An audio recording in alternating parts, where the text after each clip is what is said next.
Қайырлы күн, құрметті оқырмандар. Новонежин ауылдық кітапханасы сіздердің назарларыңызға өз халқы үшін туған батыр атты тарихи сағатты ұсынды. Қабанбай Қожағұлы, Қаракерей Қабанбай, Дарабоз. Атағы жер жарған қазақтың батыры болған. Ол тарихта ірі денелі, өжет мінезді, қайсар жауынгер батыр ретінде қалған. Оның есімі көп жерлерде Қаракерей Қабанбай деп кездеседі. Қабанбай 1692 жылы Шығыс Қазақстан облысының Үржар ауданында қазақ басындағы қиын кезеңдерде дүниеге келген. Оның негізгі азан шақырып қойылған есімі Ерасыл болған. Кейіннен оның ержүректігі мен жауынгерлікте икемділігіне қарап Қабанбай деп атаған. Ал кейіннен руына байланысты Қаракерей атауы қосылған.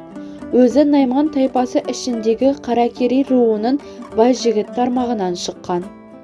Оның аталары Мәмбет, әкесі Қожағұл, Қожағұлдың ағасы Күшік те өз заманының аты шыққан батырлар болған. Қабанбайдың 7 жасында әкесі Қожағұл соғыста жау қолынан қаза тауып, артынан Исаман, Есенбай, Ерасыл атты 3 ұлы қалған.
Қаракерей Қабанбайдың есімі әрқашан қазақ елінің есінде. Әрі ұрпақ оны ұмытпауға, қадірлеуге міндетті. Елі бардың ері бар.